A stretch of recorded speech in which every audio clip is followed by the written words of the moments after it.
ایک مساوات کا تصور امریکہ کا بھی ہے، مرد اور عورت بالکل برابر، یہ اسلام کا تصور مساوات نہیں ہے۔ مرد اور عورت ویسے برابر ہیں، جو ہیومن ڈگنیٹی ہے، آنر ہے، دے شیئر اٹ ایکولی، لیکن مرد جب شوہر ہو گیا، جو عورت بیوی ہو، اب وہ برابر نہیں ہے۔ بیٹی کا حق اور بیٹے کا حق وراثت میں برابر نہیں ہے۔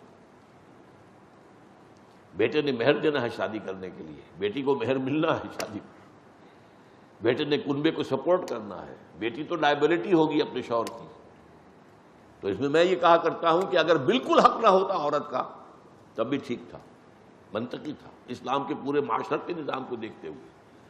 ساری معاشی ذمہ داری مرد پر ہے، عورت پر تو نہیں ہے۔ شادی کرنی ہے تو مرد مہر دے گا، عورت تو لے گی، لیکن اللہ نے یہ کیا کہ نہیں، نصف بیٹے کے مقابلے میں نصف دیا۔ تو وہ جو ٹوٹل ایکویلٹی ہے، ایک دور ایسا آیا تھا یونی سیکس ڈریس، ایسا لباس جس میں پتہ ہی نہ چل سکے یہ مرد ہے یا عورت ہے۔ یہ یورپ میں بہت عام ہوا تھا، جس زمانے میں یہ ایک خاص تحریک چلی تھی،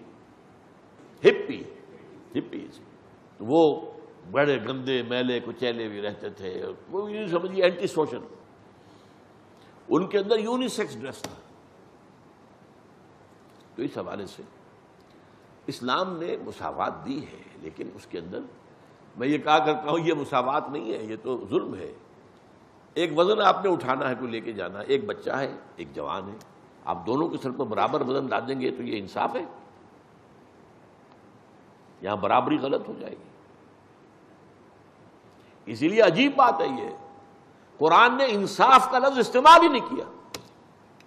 عربی کا لفظ ہے انصاف، نصف نصف کر دینا، نصف نصف، انصاف نصف سے باب افعال قرآن میں آئے نہ حدیث میں آیا، جسے ہم سب سے زیادہ استعمال کرتے ہیں۔ عدل اور قسط کے الفاظ آئے۔ ترازو کے اندر اگر ایک بازو اس کا جو ہے جہاں سے آپ پکڑ رہے ہیں ادھر چھوٹا ہے ادھر بڑا ہے، چھوٹے والے میں زیادہ وزن ڈالیں گے اس کی نسبت، تب وہ ترازو سیدھی رہے گی۔ تو عورت پر زیادہ وزن ڈال دیں گے اگر آپ نے مرد کے برابر، تو اس سے بڑا ظلم کوئی نہیں۔ آج مظلوم ترین جو ہے عورت آپ کو امریکہ میں نظر آئے گی۔ بہرحال یہ میرا موضوع اس وقت کا نہیں ہے۔